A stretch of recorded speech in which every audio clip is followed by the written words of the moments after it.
Who would have thought we'd be doing a wrap on Cricbuzz Chatter of this second test match at 22 minutes past 3 o'clock on the third day? It's been a long time since the game ended. DK and me had to wrap up and come back, and there you are. Yet another test match ends in 3 days. I thought yesterday when we were chatting that if the game had to end in 3 days, India win. If it goes into the fourth day, then maybe Australia had a chance because that means they batted that long. But look at what happened today. From 61 for 1, they lost 9 for 52 to be bowled out for 113, and then India wrapping it up with 118 for 4. You only see Rohit Sharma's name there. I thought that was a wonderful, cute little innings of 31. But Virat Kohli, KS, Bharat, and Cheteshwar Pujara, everybody chipped in. We'll talk about all of those. First of all, DK, there we go with your old friend Ravindra Jadeja again. I mean, we didn't know whether it's going to be fit enough. He comes back. Luckily, he played that game for Saurashtra, where he took 7 wickets. Never underestimate playing first-class cricket. And then 5, now again 7. What a player, huh? Well, it's very hard to put into context what he must have gone through in the last 6 months, because he was well in line to be part of the World Cup, and he's a very important cog in the wheel, missing that up due to a freak injury, but then coming back and doing it the Jadeja way completely. I mean, just the fact that you give him a chance and he just gets through, and some of the balls that he bowled, yes, some poor shots through that inning, but also some really good balls, and the confidence that he brings to the team with both the skill set, and that's a proper three-dimensional cricketer there, and that was so good to watch. You see that 7 for 42 there, but a couple of things about that. Sometimes you see the end result of a fantastic performance. You said, I don't know what you'd have gone through. I read a quote somewhere that in the preparation for that Ranji Trophy match and this test match, he was bowling 8-10 hours a day. Can you imagine? I mean, even if you say maybe he overestimated, even if it's bowling 4-5 hours a day, when you see the performances, you don't always see the hard work behind it. Very true. I think that's what I call invisible work, the kind of work that you put in when no one else is watching, and that can be boring, it can be bland at times, but that's what makes you the cricketer, the sportsman that you can be. And he's really at the peak of his powers. He's crossed 30. You get the feeling that he is right now at a very strong point in his life because of the way he is batting.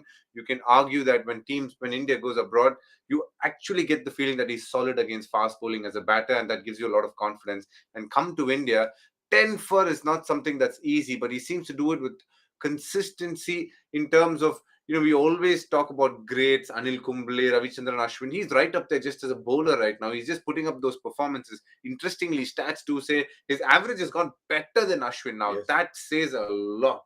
Absolutely. And on the surface, it's just fantastic. I overheard a little conversation he was having with Akshar Patel. Two Bapus talking in Gujarati. They were actually talking in Hindi, but come from the same area. And Akshar said, I was standing at square leg and just hearing tung, tung. But he said something interesting. He said, I knew that they will play sweep and reverse sweep. And so I just kept bowling straight. I knew it was low bounce. I knew I would get all those wickets. But he got player of the match, and you can't argue with Jadeja getting player of the match for his performance. Both DK and me actually had a little thought going about Ravichandran Ashwin. Look what he's done in this game. He opened the match today with the wicket of Travis Head and then that wicket of Steve Smith. I think the wicket of Steve Smith spread some panic in the ranks with Australia, and we rarely use the word panic in Australia over the years, but we've seen that twice in 2 games now. And then he got the wicket of Matt Renshaw, and then thereafter just Jadeja opened, got 37 again. I mean, can you imagine? You've got Akshar Patel, Ravindra Jadeja, Ravichandran Ashwin, all capable of batting. I think Nathan Lyon said yesterday, there's no tail, it's just a long middle order. I think he said it perfectly, better than anyone else can. I think the batting, just when you feel as bowlers, when they come at you, it's really hard to just deal with them consistently. They come in at a time when you feel you've just crossed the line as a bowling unit, and they just find a way to just stay there and bat like there's not much happening in the wicket. And then that will put a lot of doubt in the opponent batting, thinking, for us, when we bat, it is so hard.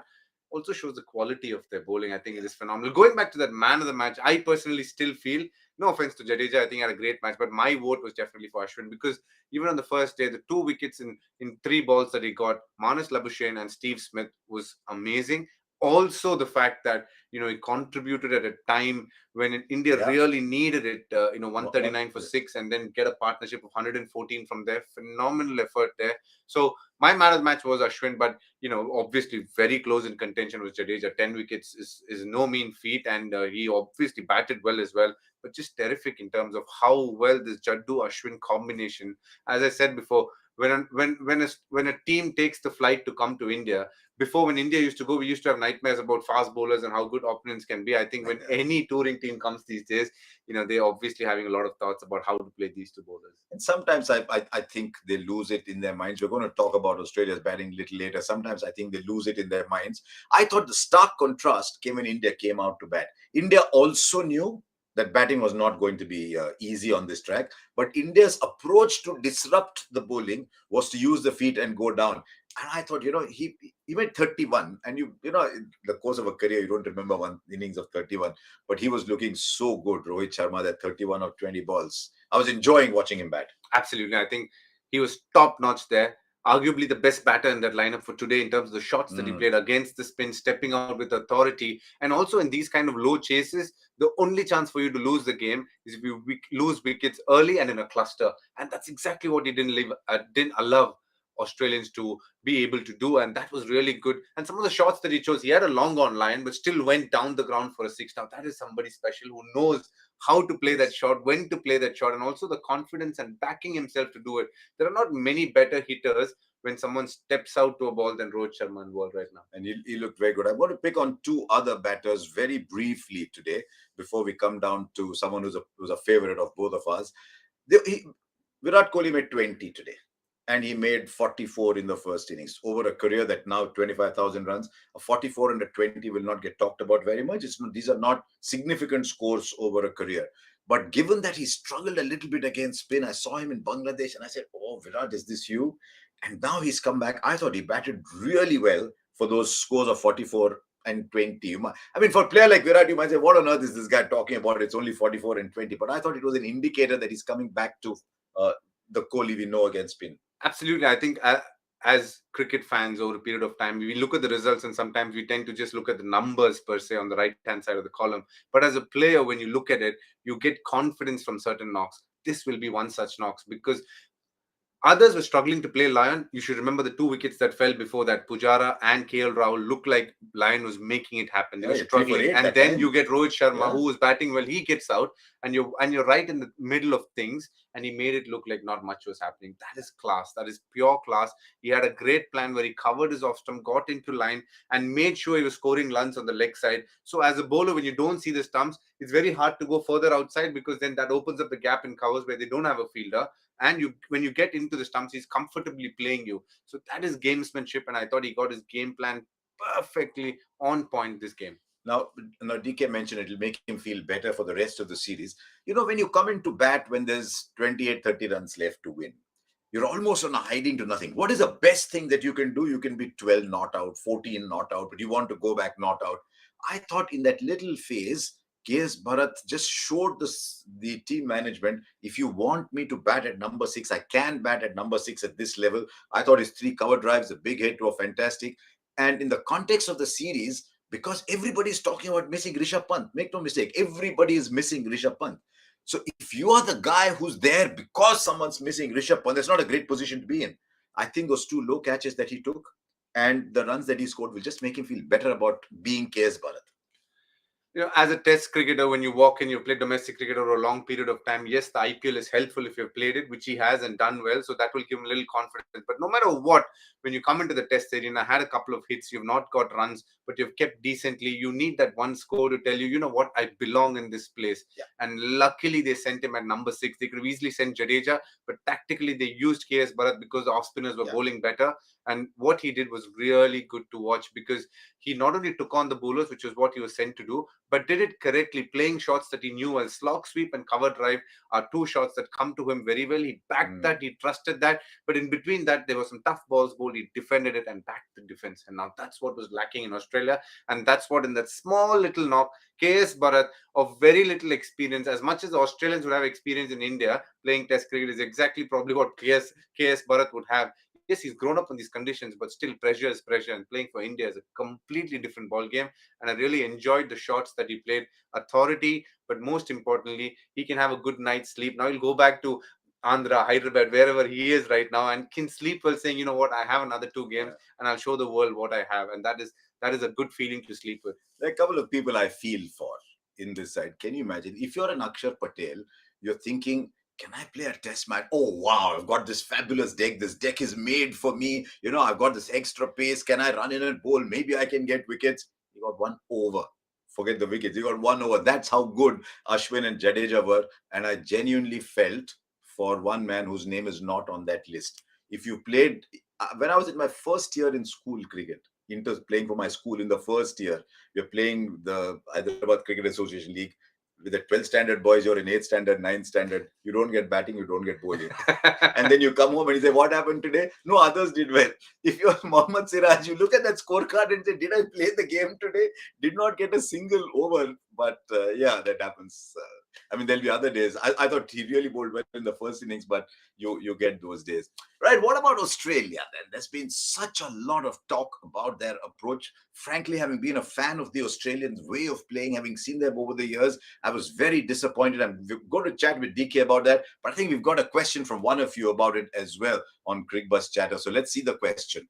Right, here you are. Who's it today? Pravesh. In the first test, Australia tweaked the 11 to include a right-hander. In the second, they tweaked it to go in with an all-spin attack. And in both, they lost under 3 days. Is it a case of failed tactics, or are they just not good enough in these conditions? My question to you actually is, you've played against the Aussies. I've watched them and admired them. One thing you always see with Aussie, there's no backward step. They'll come hard at you. They might lose, but they're there in the fight. I didn't see that fight. Interesting. Now you asked me 3 questions. I'm stuck. I'm thinking which one to answer. But let's go with Let's go first. So even though the question is very interesting, but if you look at the first part, the right-hander replacing a left-hander, now that they've got it right, because Peter Handscomb has actually been their best batter so far in this tour. He looks solid. Yes, he got out with a very soft ball today. It's very soft dismissal. Let's cut him slack for that, but he's been their best batter on tour. Let's come to the second part of the question. Playing 3 spinners on this deck. Again, I think tactically they've got it right. Yeah. They can't do much if the batters don't put up a score good enough for them to defend. In that, they got 4 wickets, and God knows if they'd got 200, what sort of pressure India could have been. There was a lot of, there are a lot of questions that the Australian bowlers were asking. Were they better than the Indian bowlers? Definitely not. But did they get the combination right? I still believe they got the combination right. Tactically, their fault was not playing head in the first match. Now, that I feel was the decision that they will look back and be like, should I have done that?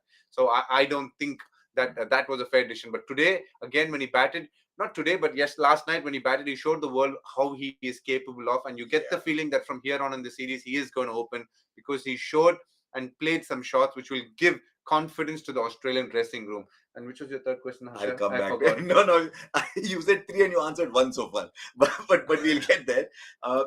As I said, I've watched Australia over the years. And if you go all the way back to Alan Border turning that side around in 86, they came to India with the backup players had decimated the side, rebel tours had decimated the side. And they came on the back of just saying, even if you are not good enough, tough, grit, players like Boone, Steve Waugh, all these players came out of that period, Jeff Marsh, all those people. Then they, of course, had that glorious era. But whenever you play Australia, you at least see them standing up to you and fighting. I got the feeling both in the first test, in their reaction to the track, and in this test, in the shots that they played, I thought they just lost it too early. The sweep shot, we will talk. Okay, let's talk about the sweep shot. I know we're going round and round a little bit. Let's talk about the sweep shot. Is that the only shot you can play on this track? Because you look down here, Usman Khwaja out to the reverse sweep, Steve Smith out to the sweep, Matt Renshaw out to the sweep, Carey out to the sweep, Cummins to a shot, Koneman out. There's 6 wickets going down to the sweep shot. You like the sweep shot. Tell us about it. Now, when Australia obviously have taken the flight to come to India, they do a detailed analysis. Yes. And I'm sure they would have done their SWOT analysis for Delhi as well. And anybody in Delhi will tell you, black soil, Delhi, ball bounces less. Sweep is probably and arguably one of the toughest shots to play. And if they've done their homework, that's the shot that they would refrain from. Even India didn't use it much. I think there was 1 sweep shot India played in this innings. 1 or 2 sweep shots in the second innings. Yeah, one Rohit paddle swept, Paddle swept. one KS Bharat slog Scores. swept for a 6. Now, these two shots are very different in nature, and it's a backup shot. What I mean by that, they've hit a boundary to a different place and then backed it up with this shot where the Yes. bowler is thinking something else. But if you're standing there as a batter and the bowler knows this is the only shot that you can go to, he has the upper hand. He, in Yeah. many ways, knows fuller, straighter. One ball he's got to miss. And from the conversation Jadeja has had from Akshar, it's not rocket science. Yeah. Tez dalo, Sida dalo, there's a great chance he'll get a wicket. Yeah. And that's exactly what he's done. Bowl fast, bowl straight, and he's going to miss one because in between the defense, it's very obvious they're going to play the sweep. And on this wicket, it is a hard shot. It's keeping low. And every time they tried it, it became even tougher because they didn't back their defense. They didn't use their feet. They didn't play against the spin for a single. And all of that led to the fact that it made sweep a much tougher shot than what it can be if it is used effectively. And that's what brought the downfall. And you also got the feeling a couple of the batters already sitting in the dressing room had decided that going in, I want to show intent. Now, let's not confuse intent with recklessness. Intent is when you're giving a feeling to Yes. the bowler which says, I'm going to score runs against Yeah, you. absolutely. Reckless is, I'm only going to play the sweep shot because that's the only way I feel I can get runs. Now, that is two different things Now, altogether. Pat Cummins, your old friend from KKR, whom we both rate very highly as a cricketer, I thought that was reckless rather than intent. My gut feel was in the tunnel as he's coming out, he's thinking, okay, I'm going to take them apart. And that I thought that was a little predetermined. I think, everyone's going to talk about the Cummins shot. What about that Alex Carey shot? He played the reverse sweep and he missed it by a margin to hit off stump. So I think even there that was predetermined. But the most interesting of them all was Steve Smith. Here's someone who's averaging 60 plus. He doesn't normally, he's not a sweeper of the ball normally because he's such a good player. He doesn't need to play that shot. He went for the sweep shot as well. Now, I'll tell you among the three batters that we discussed, for me, Smith is still okay amongst all three because for me, Carey, Pat Cummins, and Renshaw only back the sweep shot. You got the feeling that they only dependent on the sweep shot to get runs, whereas Smith defended a few, played a few to score deep extra cover. He played all those shots and was thinking about this shot as an option to put away Ashwin, and he missed it because of the bounce. Was it a great option? No, because he steps out much better. But he thought he'll play a sweep and then use step out as an option. Chose the wrong ball. So hence, I will definitely cut slack for Manas, Travis Head, and Steve Smith, but a lot of the other batters who actually have shown credentials that they can be a good batsman, I don't think they took the right option. But having said all of this, if Australia have any chance of coming back, the senior statesmen need to find a way to stand tall, and it will come down to these three batters in many ways: Steve Smith, Manas Labuschagne, and somebody between Head and Hanscom to do something special for them to move forward in the series in a positive manner. We thought when the game in Nagpur ended very quickly, I said, yeah, okay, that happens once in a while. This game in Delhi actually ended even earlier than the one in Nagpur. So it means India are 2-0 up, and it's time to, in a way, we never put him in the hot spot. But a matter of speaking, ask. No, you do, Harsha. You do in the com box, you do in the Cricbuzz Chatter, you do. I'm sitting in the hot spot with you. I feel in the hot spot always when I'm around you. Let me make that clear. Hot spot.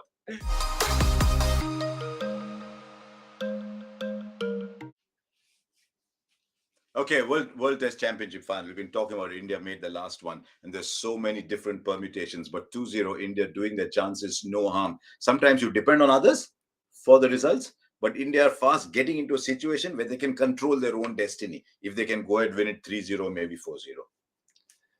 Yep, it looks ominous. I think they put one foot, half an head inside, almost there. But can you commit, as you only said on Combo, it's not over until it's over, and that is very true. But you must say that India have a great chance moving forward to the World Test Championship final. And the beauty about this situation where both teams are is both of them have the opportunity in the next two tests to control their own destiny. Australia draw one, they are through to the final. India win one, they're for sure through into the final.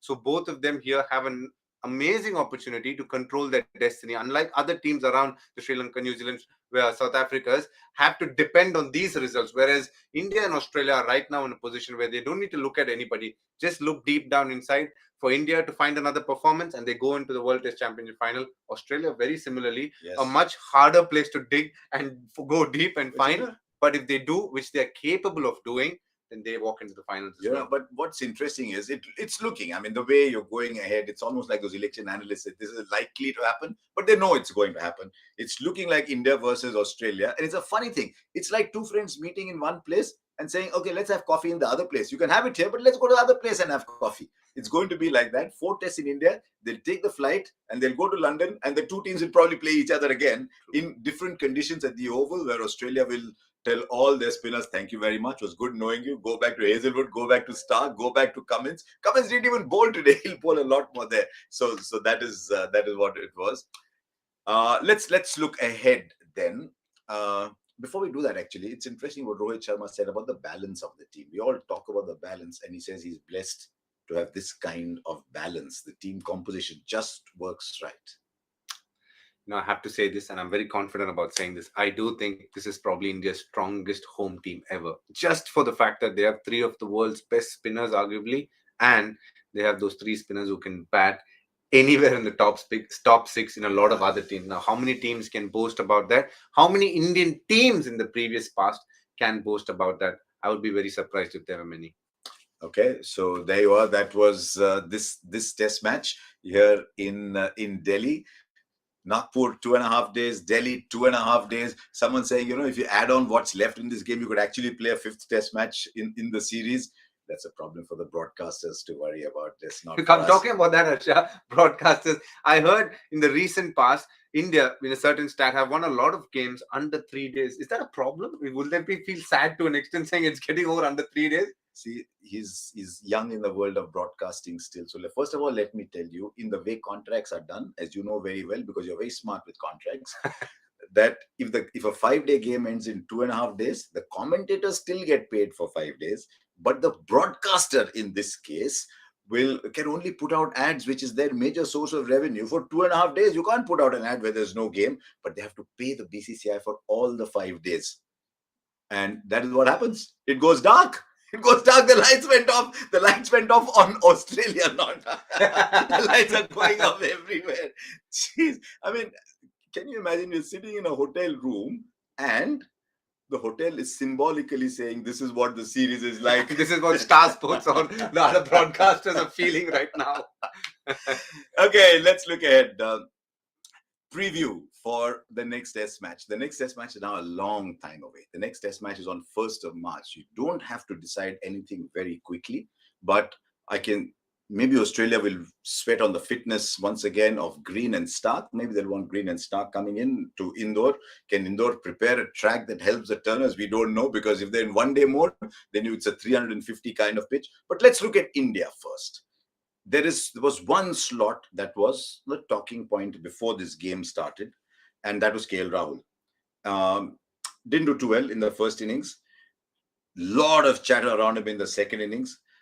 I thought he was very unlucky in the second innings. When I say unlucky, I'm not saying unlucky over the last 10 games. I thought unlucky in the manner of dismissal, because here's a guy who's trying so hard to try and win his way back, and then he gets out like that.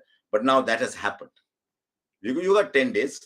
What are you looking ahead to from the third test? You're looking at Shubman Gill. Are you thinking, oh, hang on, Mayank Agarwal scored a lot of runs as well? Are you saying, no, maybe KL Rahul a little more? What are you thinking? For me, I think it's probably temporarily for the moment. I have to go with Shubman Gill. He's just batted beautifully, and there will be just one change in the 11. You heard it first here in Cricbuzz Chatter when Dinesh is with Harsha. I feel there'll be just the one change. I think KL Rahul, I felt really bad for him today. I think he's been under the scanner. Yes, sometimes it's a professional world, it's sport. You got to deal with your dismissals. You got to deal with those sorrow moments. But, as a player, when I look at what he's gone through, and you get out that way, knowing this very well could have been your last innings. It has happened to me where you go into the dressing room, you quietly walk into the toilet, shed a tear or two, and it's not a nice feeling because there's not much you can do. I think he played the best shot possible to that ball. But he would also know the fact that if he is going to be dropped for the match, which is pretty much an eventuality, it is not because of this one inning. It's because of what has happened and transpired over the last 5-6 test matches. He's a class player. He's very good in all formats. But at this point of time, I don't think it's the technique. I think it's what's happening between the years that's really troubling him. And he might need some time off from the game to go back and come back fresh for the ODIs. But one thing is for sure, Cable will come back strong. And when he does, there are not many better right-handed batsmen that you can watch in terms of the quality of shots and the range of shots that he has. But having said all of that, I do feel Shubman Gill should definitely get a look in, and he's ready to go. And he's just going to add and pile on the pressure that Australia are already in. I'm glad that you said this, that if KL Rahul does get left out, which seems very likely now, it wasn't because of the bad luck today, where the strange dismissal occurred, where it just bounces off someone's knee and then someone catches it.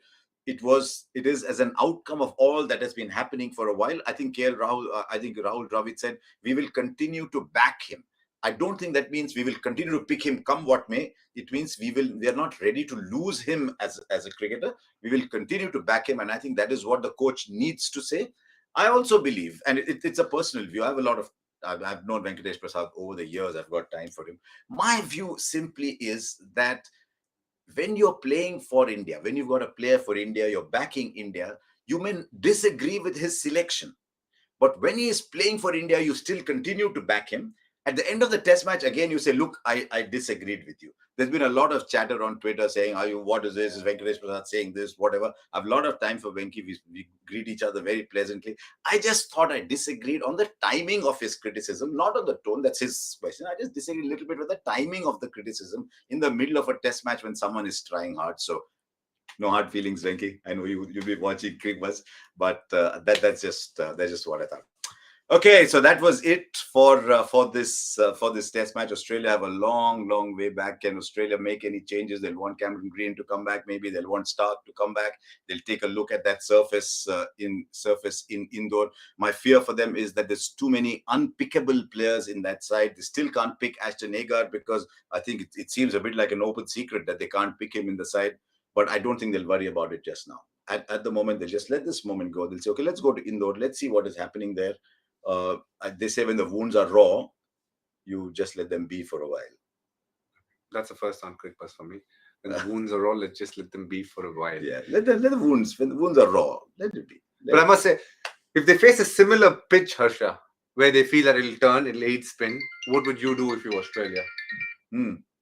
What would you do if you're Australia? You almost did a joy there. No, it was only an alarm ring. If I was Australia, I would take today off. I would say, why are we here? We are here because we came on a winning streak. We are a very good side. This side is full of very good players. Are we as bad as we look? Or is just our approach and shot selection bad? Okay, we've got 8 days. Let's ask the local association. Let's play a couple of open non-net games or turning surfaces. Let's rediscover our shots and remind ourselves that we are a good side. The opposition was 36 all out and went and won a series in our own backyard. So why can't we do that? Fair point. Right? There you go. It's not only the lights that are going off. It's not only the alarm that is ringing. It's also a doorbell ringing. Excuse me, we'll come back in a minute. Just hang on there. We've got something else for you. There's this excellent series on fast bowling. And I say excellent even though we are part of it because I genuinely enjoy that series that's coming on. We call it The Rise of New India. And episode 3 is about a big, wholehearted player called Mohammad Siraj. Take a look at this little sneak peek for you. He came and told me, sir, मुझे विराट की तरह बनना है. यहाँ पे grade 2 tear था, abdominal tear. वो उस tear में खेला. Great to see somebody come from those status of society. So he's a great success story that a lot of people can draw inspiration from. While you sit back and the magic of Mohammad Siraj, as we go, just doff your hat.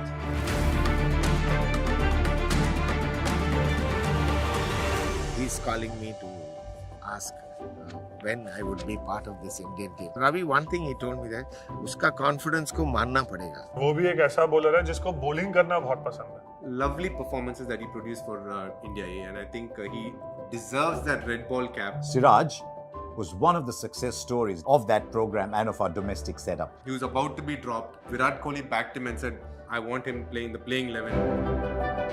If you really ask me if I have a soft corner, yes, I do for him. In our next episode, we'll focus on someone hailing from the city of my heart, Hyderabad. We'll talk about Mohammad Siraj. See you soon on The Rise of New India, only on Cricbuzz Plus.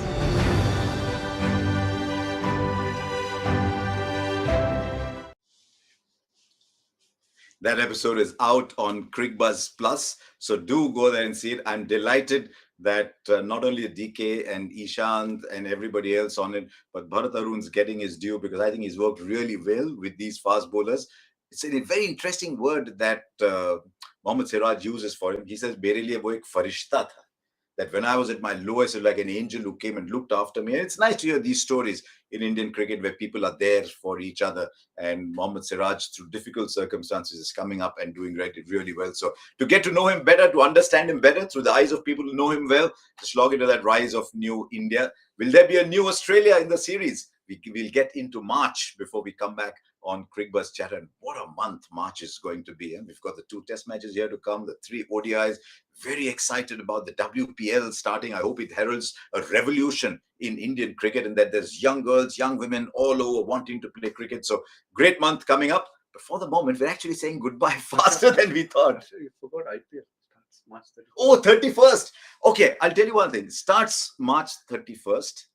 This man will not be with us because he'll be back to what he's doing best, which is behind the stumps and in front of the stumps. Training or no? I'm trying.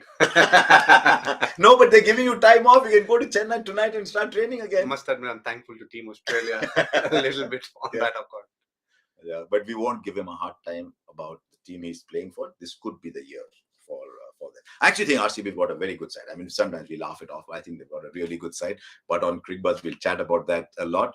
For the moment, DK, have a safe flight. Go and train hard because I'll be doing commentary when you're playing. There you are. Thank you very much for watching Cricbuzz Chatter and see you when the next test match starts.